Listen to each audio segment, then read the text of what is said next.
Chers amis, bonjour. Joie nouvelle de se retrouver sur les ondes de Canal 2. Nous sommes ensemble dans cette émission Ta parole est vérité, Jean 17, 17. Et comme d'habitude, nous allons essayer de réfléchir ensemble sur un thème qui aujourd'hui est le thème du baptême de Jésus. Le baptême de Jésus, c'est cette fête que nous célébrons au mois de janvier, après Noël, après les rois mages. Et nous célébrons donc cette fête du baptême de Jésus. Et c'est important de bien s'arrêter sur cette fête et de comprendre que cette fête du baptême de Jésus, quelque part, n'est pas le baptême de Jésus. Alors je précise. Quand dans les Saintes Écritures on parle du baptême de Jésus, le baptême de Jésus pour nous c'est le baptême chrétien. C'est donc le baptême que nous recevons, ce baptême qui nous purifie du péché originel et ce baptême qui nous donne la vie divine et qui nous fait entrer dans l'Église. C'est le baptême chrétien. Nous célébrons le baptême de Jésus-Christ au mois de janvier, qui est le baptême de Jean-Baptiste donné à la personne de Jésus. Je précise parce que c'est important, il faut qu'on comprenne bien que ce baptême dont on parle, c'est aujourd'hui, c'est Jésus-Christ qui lui va recevoir le baptême de Jean-Baptiste. Et c'est très important de faire la distinction entre le baptême de Jean-Baptiste et le baptême de Jésus-Christ. D'ailleurs, il y a ce passage très important dans Matthieu au chapitre 3, qui est le verset 11, et qu'il est bon que chacun d'entre nous, nous puissions apprendre par cœur. Matthieu 3, 11, dans lequel il est dit « Moi, je vous baptise dans l'eau ». Et le « moi » là, c'est qui? C'est Jean-Baptiste. Et Jean-Baptiste dit bien « Je vous baptise dans l'eau ». Et baptiser veut dire plonger. Et Jean-Baptiste, c'est lui qui donne le baptême dans l'eau. C'est lui qui plonge les gens dans l'eau. Et il dit, donc dans ce passage de Matthieu 3, 11, « Moi, Jean-Baptiste, je vous plonge dans l'eau. » Lui, et lui c'est qui? C'est Jésus-Christ. Il vous plonge dans quoi? Dans l'Esprit Saint. Alors, c'est capital de bien le comprendre. Et en comprenant ce verset biblique, comprendre qu'à partir du moment où je crois que le seul véritable baptême dans les Écritures est uniquement le baptême de Jean-Baptiste qui est par immersion totale dans l'eau, je fais une erreur colossale et cruciale. Je vous dis ça parce que c'est quand même important, vous voyez. Il faut que nous puissions entrer dans les Saintes Écritures. Et en entrant dans les Saintes Écritures, comprendre ce que les Écritures disent. Et par rapport au baptême, c'est important parce qu'aujourd'hui, vous voyez, vous avez des gens qui vous enseignent que si tu n'as pas été baptisé par immersion totale dans l'eau, ton baptême n'est pas bon. Et la raison, c'est laquelle? C'est que Jésus-Christ lui-même a été baptisé par Jean-Baptiste. Et quand Jésus-Christ a été baptisé par Jean-Baptiste, on l'a plongé dans l'eau. Et donc le baptême que Jésus-Christ a reçu quand on l'a plongé dans l'eau n'est pas le baptême que nous, comme chrétiens aujourd'hui, nous recevons. C'est très important de bien faire la distinction entre le baptême de Jean-Baptiste et le baptême de Jésus-Christ. Lisons dans Actes chapitre 19. Il y a un passage dans Actes 19 où on voit Saint Paul qui se balade. Et pendant sa balade, il se retrouve donc à rencontrer des Éphésiens. Je vous lis, Actes 19, 1. Pendant qu'Apollos était à Corinthe, Paul, après avoir traversé les hauteurs du territoire, se rendit à Éphèse. Donc on voit comment Paul va à Éphèse. Il rencontra quelques disciples et leur dit, « Avez-vous reçu l'Esprit Saint quand vous avez cru ?» Ils lui répondirent, « Nous n'avons même pas entendu dire qu'il y ait un Esprit Saint. » Il dit, « Quel baptême avez-vous donc reçu ?» J'insiste, Acte 19, 3. Quel baptême avez-vous donc reçu? Aujourd'hui, quand quelqu'un te demande si tu as été baptisé, il ne te demande pas quel baptême as-tu reçu. Il te demande, as-tu été baptisé? Et si tu dis oui, ça va. Si tu dis non, ben on essaie de voir si on peut te baptiser. Et aujourd'hui, nous disons pas quel baptême as-tu reçu, mais as-tu été baptisé? Pourquoi? Parce que dans la proclamation de notre foi, nous disons qu'il y a un seul Seigneur, une seule foi, un seul baptême. Il y a un seul baptême. S'il y a un seul baptême, eh bien ça montre bien qu'il y a plus 2, 3, 4, 5, 6 baptêmes. Or, Saint Paul, dans ce passage de Actes 19, 3, qu'est-ce qu'il dit? Il dit, « Quel baptême avez-vous donc reçu ?» Quand il dit « Quel baptême avez-vous donc reçu ?» c'est qu'il reconnaît qu'il y a différents baptêmes. Quel baptême implique donc qu'il y a plusieurs baptêmes? Et la raison c'est laquelle? C'est qu'il y a le baptême de Jean-Baptiste et il y a le baptême de Jésus-Christ. Et c'est pour ça qu'il demande aux Éphésiens, quel baptême avez-vous reçu? Et ils vont répondre d'ailleurs. Ils vont répondre, nous avons reçu le baptême de Jean-Baptiste. Je reprends, Acte 19.3, il dit, quel baptême avez-vous donc reçu? Ils répondirent, le baptême de Jean. Donc ils ont reçu le baptême que Jésus-Christ a reçu, le baptême que Jean-Baptiste a donné. Et maintenant qu'ils ont reçu ce baptême, il dit, quel baptême avez-vous donc reçu? Ils répondirent, le baptême de Jean. Alors Paul dit, Jean a baptisé du baptême de repentance. Il disait au peuple de croire en celui qui venait après lui, c'est-à-dire en Jésus. Sur ces paroles, ils furent baptisés au nom du Seigneur Jésus. Ils ont reçu le baptême de Jean-Baptiste dans l'eau, et maintenant ils vont recevoir le vrai baptême qui est le baptême de Jésus-Christ. Parce que le baptême dans l'eau n'est pas le baptême de Jésus-Christ, le baptême dans l'eau est le baptême de Jean-Baptiste. Matthieu 3,11, référence qu'il faut retenir aujourd'hui. Moi, je vous baptise dans l'eau, lui vous baptisera dans le Saint-Esprit. Alors maintenant, oui, qu'est-ce que nous devons retenir de ce baptême de Jésus? Le baptême d'aujourd'hui, en faisant bien la distinction entre les deux. Je vous rappelle que le baptême de Jean-Baptiste a sauvé personne. C'est pour ça que le baptême par immersion totale dans l'eau, pour moi-même, est un baptême qui n'existe plus. Parce que si vous voulez, après Acte chapitre 19, que nous venons de lire, où saint Paul dit, quel baptême avez-vous reçu? Dans Acte 19, 3. Quel baptême avez-vous reçu? Le même Paul, dans Éphésiens, au chapitre 4, versets 4 et 5, dit, il y a une seule foi, un seul Seigneur, un seul baptême. S'il y a un seul baptême, ça veut dire qu'il y a un des deux qui a disparu. Il y a le baptême de Jean-Baptiste, il y a le baptême de Jésus-Christ. Maintenant, saint Paul dit qu'il y a un seul baptême. S'il y a un seul baptême, ça veut dire que forcément, il y a un des deux qui a disparu. Lequel? Forcément, le baptême de Jean-Baptiste n'existe plus. Le baptême de Jean-Baptiste est mort. Je vous mets au défi aujourd'hui de pouvoir revenir au baptême de Jean-Baptiste. Et la raison, c'est laquelle? C'est que le baptême de Jean-Baptiste, en français, on appelle ça, je crois, une préposition, non? De. C'est le baptême de Jean-Baptiste. Ce n'est pas le baptême du Père Hervé Marie. Ce n'est pas le baptême du cardinal Christian Toumi. Ce n'est pas le baptême du pape François.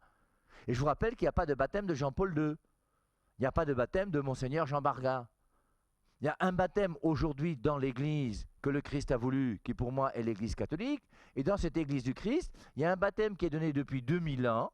Par qui? Par les ministres de cette Église. Et c'est pour ça que Jésus-Christ a voulu une Église dans laquelle on donne le baptême. Je vous rappelle Matthieu chapitre 28, verset 19. Jésus-Christ dit aux apôtres, allez de toutes les nations, faites des disciples, baptisez-les au nom du Père, du Fils et du Saint-Esprit. Et Jésus-Christ a donné ordre, une mission particulière à ses apôtres de pouvoir continuer à transmettre le baptême de Jésus-Christ jusqu'à la fin des temps. Et donc les ministres de Jésus-Christ qui appartiennent à l'église de Jésus-Christ ont reçu de Jésus-Christ l'ordre de donner le baptême. Allez de toutes les nations, faites des disciples, baptisez-les au nom du Père, du Fils et du Saint-Esprit. C'est pour ça que moi-même je baptise les gens. Tous les prêtres catholiques baptisent les gens. Et on baptise en respectant ce que Jésus-Christ a demandé de faire. Maintenant Jean-Baptiste, lui, son baptême, il a demandé à qui? Est-ce que Jean-Baptiste a fondé une église? Est-ce que Jean-Baptiste a des apôtres? Est-ce que Jean-Baptiste a des successeurs qui vont continuer la mission de Jean-Baptiste? Est-ce que Jean-Baptiste a demandé à quelqu'un de continuer à donner son baptême aujourd'hui? C'est pour ça que le baptême de Jean-Baptiste est mort avec Jean-Baptiste. Si aujourd'hui vous voulez revenir au baptême par immersion totale dans l'eau, la première des choses qu'il faut faire, aller trouver la tombe de Jean-Baptiste et ressusciter Jean-Baptiste pour qu'il revienne à la vie. Et tant que Jean-Baptiste est mort, il n'y a plus de baptême de Jean-Baptiste. Le baptême de Jean-Baptiste n'existe plus. Et le baptême de Jean-Baptiste est un baptême de repentance et de conversion. Ça veut dire que Jean-Baptiste appelait les gens à venir vers lui pour leur dire qu'il y a quelqu'un qui est plus grand que moi. Je ne suis pas digne de délier la courroie de ses sandales. C'est lui qui est le grand, moi je suis venu uniquement annoncer. Quand on a demandé qui es-tu, je suis la voix qui crie dans le désert et qui annonce celui qui doit venir, qui est Jésus-Christ. Et donc Jean-Baptiste, lui, prépare les gens à la conversion en leur disant, si vous reconnaissez que par rapport à la loi, vous avez dégamé, vous avez fait des choses qui ne sont pas bonnes, venez alors et je vous donne un petit rite, petit baptême, avec l'immersion dans l'eau, et grâce à ce petit baptême, vous avez montré votre bonne volonté de vouloir chercher à vous convertir. Et le baptême de Jean-Baptiste, c'est un baptême de repentance. Repentance, ça veut dire quoi? Ça veut dire que je reconnais dans ma vie que j'ai posé des actes qui n'étaient pas bons. Et comme dans mon passé, les actes n'étaient pas bons, je me repens du mal que j'ai fait, et par rapport à mon futur, je me convertis et je change de vie. Mais le baptême de Jean-Baptiste, qui implique un changement en ce sens où je veux faire un effort volontaire de ma part pour essayer de m'améliorer, est un baptême qui n'a jamais donné la vie divine. Le baptême de Jean-Baptiste n'a jamais purifié du péché originel. Le baptême de Jean-Baptiste ne donne pas la grâce de Dieu. La grâce de Dieu est donnée par Jésus-Christ. Et c'est pour ça que revenir au baptême de Jean-Baptiste par immersion totale dans l'eau, en pensant que c'est le seul véritable baptême, ben c'est une confusion qui n'est pas bonne. Et le baptême de Jean-Baptiste, je vous rappelle, qui était baptême par immersion totale, que Jésus-Christ a lui-même reçu. Et nous célébrons à travers ce baptême que Jean-Baptiste donne à Jésus-Christ, l'humilité de Jésus-Christ. Philippiens 2,6, lui de condition divine, ne retint pas jalousement le rang qu'il égalait à Dieu. Il est l'égal de Dieu, il a la nature divine, mais il s'est fait chair, il est venu sur terre. Et comme nous sommes un peu dans le temps de Noël, il faut toujours revenir. C'est quand même extraordinaire de voir cette petite femme qui va mettre au monde un petit enfant. Il y a quelques jours, il y a un jeune couple qui est venu me voir, avec une petite fille qui a quelques jours. Et Marie a accouché ce petit enfant Jésus, ce petit enfant, l'enfant Dieu. Enfant Dieu. Dieu s'est fait chair. Dieu est venu sur terre. Il s'est fait petit enfant. Et ce petit enfant qui était dans les bras de Marie à Bethléem, c'est lui qui est Dieu. C'est le Dieu qui t'aime et qui veut ton bonheur. Et c'est lui que nous devons suivre. Et c'est lui qui va nous sauver en mourant sur la croix. Le baptême de Jean-Baptiste ne sauve personne. Ce qui sauve, c'est le baptême de Jésus-Christ, le vrai baptême de Jésus-Christ.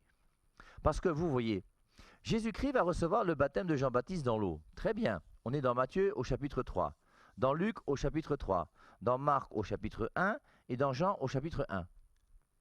Dans Luc chapitre 3, comme dans Matthieu chapitre 3, c'est le baptême de Jean-Baptiste. Maintenant, je vais vous lire Luc chapitre 12, versets 49 et 50. Et on voit donc que Jésus-Christ va recevoir dans Luc chapitre 3 le baptême de Jean-Baptiste, et ensuite maintenant il montre bien qu'il y a un autre baptême qu'il doit recevoir. On va lire aussi dans Marc au chapitre 1, vous relirez le baptême de Jean-Baptiste. Et dans Marc chapitre 10, versets 36 et 37 je crois, on va voir que Jésus-Christ va parler d'un autre baptême. Il reçoit le baptême de Jean-Baptiste, et en recevant le baptême de Jean-Baptiste, il y a Matthieu chapitre 3 aussi, le verset 14, qui est très important. Dans Matthieu 3, 14, Jean-Baptiste dit, « Ce n'est pas à moi de te baptiser, mais c'est à moi, Jean-Baptiste, de recevoir ton baptême à toi. » Et Jésus-Christ lui fait comprendre, « Laisse faire pour le moment. On va accomplir toutes choses en son temps. Laisse-moi recevoir ton baptême. » Même comme Jean-Baptiste sait que le baptême que Jean-Baptiste donne est beaucoup moins important que le baptême que Jésus-Christ veut. Matthieu 3, 11, « Moi, je vous baptise dans l'eau, lui vous baptisera dans l'Esprit Saint. » Ce verset est très important pour comprendre la distinction entre ces deux baptêmes. Alors lisons maintenant Luc chapitre 12, versets donc 49 et 50. Dans Luc chapitre 3, c'est le baptême que Jésus-Christ reçoit de Jean-Baptiste. Et Luc chapitre 12, donc 9 chapitres plus loin. « Je suis venu jeter un feu sur la terre, et qu'ai-je à désirer s'il est déjà allumé ?» Verset 50, Luc 12, 50.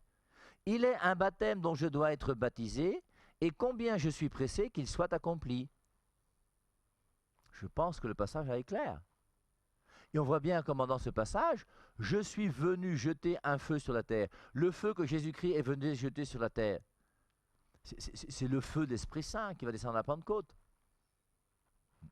Et donc, ce feu-là, il est un baptême dont je dois être baptisé et combien je suis pressé qu'il soit accompli. Il va recevoir un baptême qui est autre que le baptême de Jean-Baptiste qu'il a reçu dans Luc au chapitre 3. Et cet autre baptême, c'est lequel? C'est lorsque Jésus-Christ va accepter de mourir sur la croix. Et en mourant sur la croix, il va nous sauver.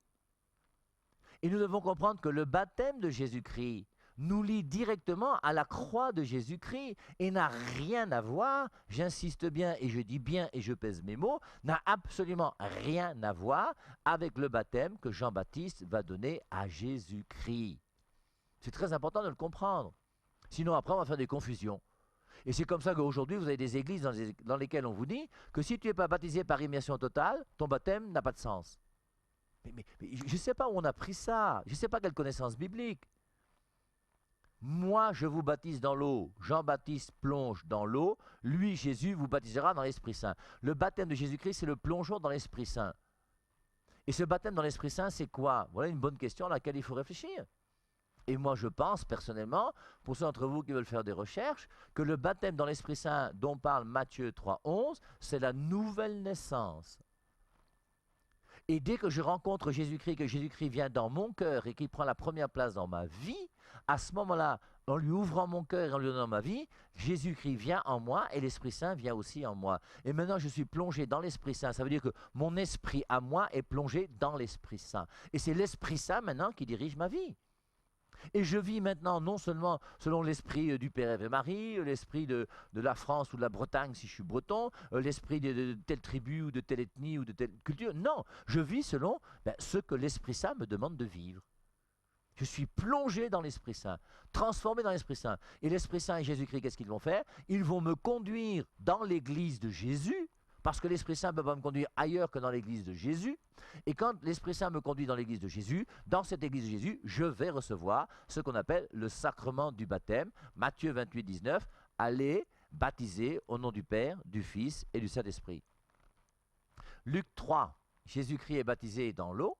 Luc 12, 50, il est un baptême dont je dois être baptisé et combien je suis pressé qu'il soit accompli. Et ce baptême, c'est sa croix. Marc chapitre 1, Jésus-Christ reçoit le baptême de Jean-Baptiste. Et dans Marc au chapitre 10, à partir du verset 35, je vous lis. Marc 10, 35.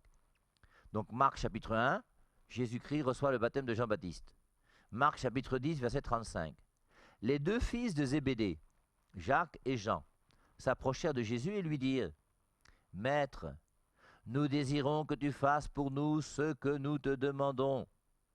Il leur dit: Que désirez-vous que je fasse pour vous? Donne-nous, lui dirent-ils, d'être assis l'un à ta droite et l'autre à ta gauche dans ta gloire. Donc on voit comment les fils de Zébédée, Jean le disciple bien-aimé, avec Jacques son frère, qui sera le premier martyr, je vous rappelle, il va être passé par le fil de l'épée dans Actes chapitre 12. Ces deux frères, Jacques et Jean, savent qu'il y a un royaume qui est un royaume glorieux.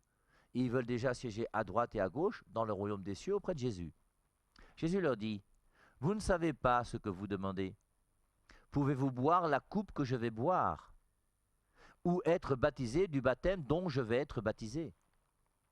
Et Jésus-Christ leur fait comprendre que si tu veux siéger à droite et à gauche dans le royaume des cieux, il faut recevoir un baptême.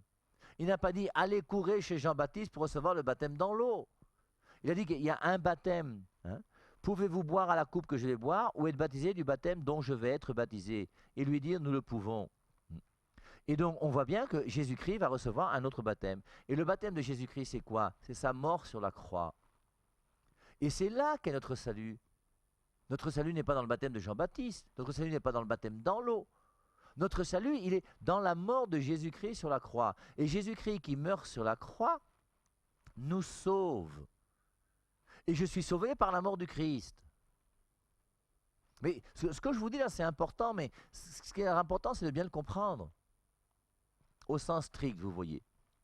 La question qu'on pourrait se poser: est-ce que la nouvelle naissance sauve? La nouvelle naissance, c'est le fait de donner sa vie à Jésus-Christ. Choisir un jour de mettre Jésus-Christ à la première place dans sa vie.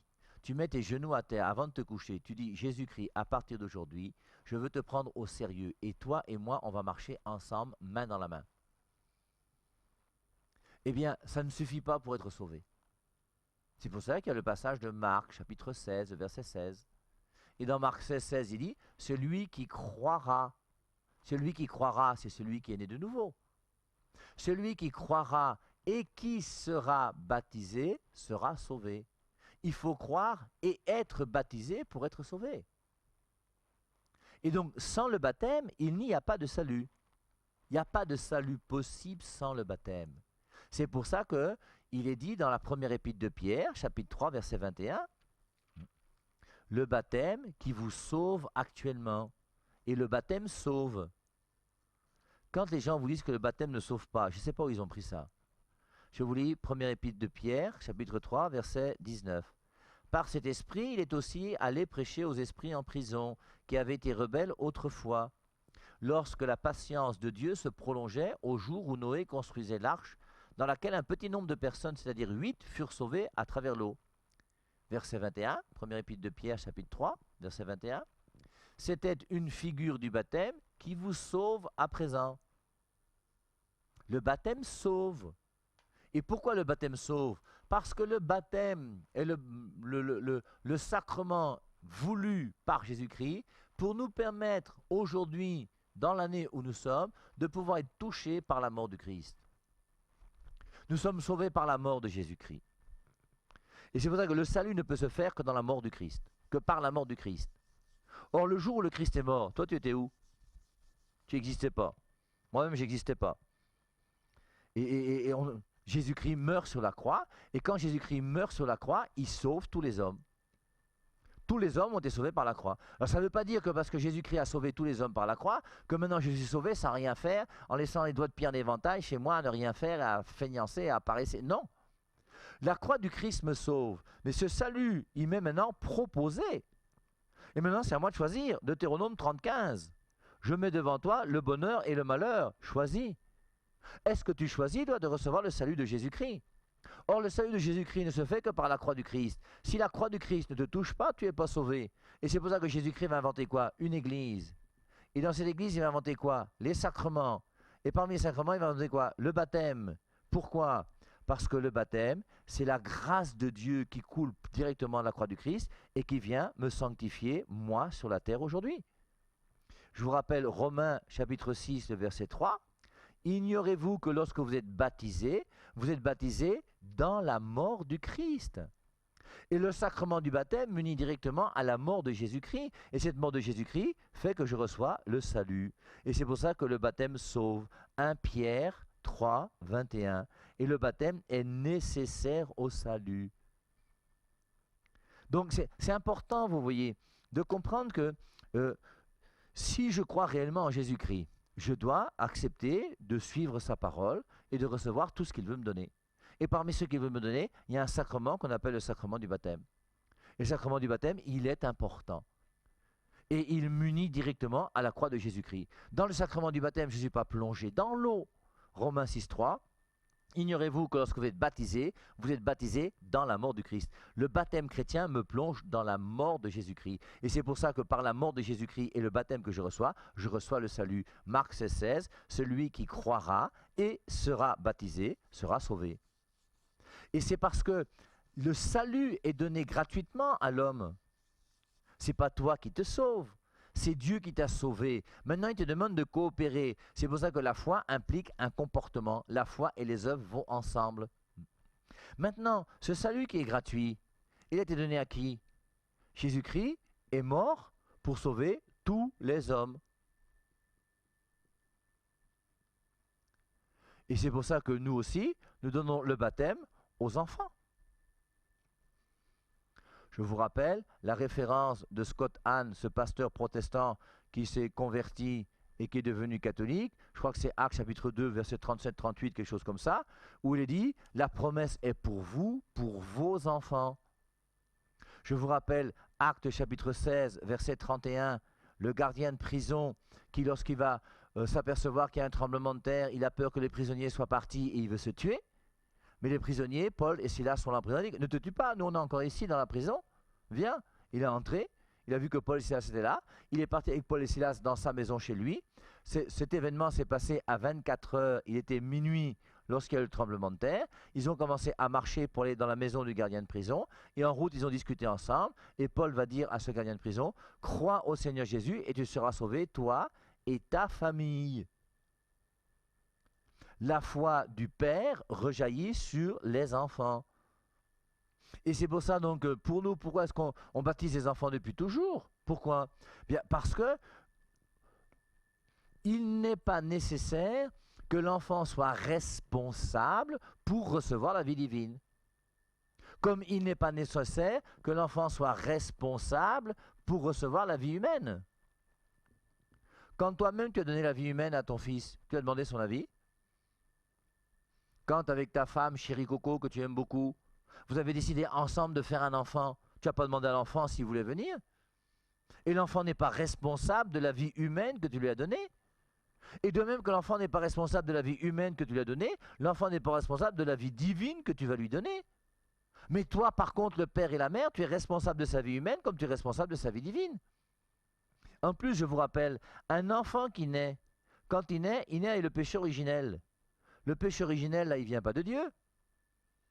Et c'est les conséquences de l'acte libre d'Adam et Ève qui sont détournés de Dieu à cause de Satan, le serpent qui était dans le jardin. Et Satan a réussi à donner à toute la nature humaine le péché originel. Est-ce que Satan a demandé à l'enfant s'il voulait le péché originel? Il ne lui a pas demandé son avis, il lui a imposé. Et de même que Satan peut imposer le péché originel à un enfant, mais il est clair que Dieu, lui, peut aussi imposer la grâce de Dieu qui purifie du péché originel à un enfant. Et c'est pour ça, donc, réfléchissons sérieusement sur ce qu'est le sacrement du baptême. Et c'est important pour nous aujourd'hui de ne pas oublier l'importance des sacrements. Le sacrement du baptême, ce n'est pas un engagement, je reçois ma carte pour entrer dans le club de foot, maintenant j'ai ma licence et je peux jouer. C'est pas ça. C'est la grâce de Dieu gratuite qui t'est donnée. C'est le salut qui t'est proposé et donné par Jésus-Christ, parce que Jésus-Christ t'aime et veut ton bonheur.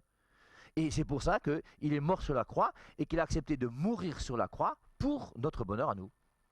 Donc, en célébrant le baptême, qu'on appelle le baptême de Jésus-Christ, c'est-à-dire le baptême que Jean-Baptiste donne à Jésus. Comprenons que c'est le baptême de Jean-Baptiste donné à Jésus. Alors, pendant ce baptême de Jean-Baptiste donné à Jésus, il y a la manifestation du Père, puisque la voix du Père se fait entendre. Il y a l'Esprit Saint qui vient sous forme de colombe et Jésus-Christ qui est là. Mais le baptême de Jean-Baptiste ne donne pas la Trinité au monde. Le baptême de Jean-Baptiste n'est qu'un baptême de conversion.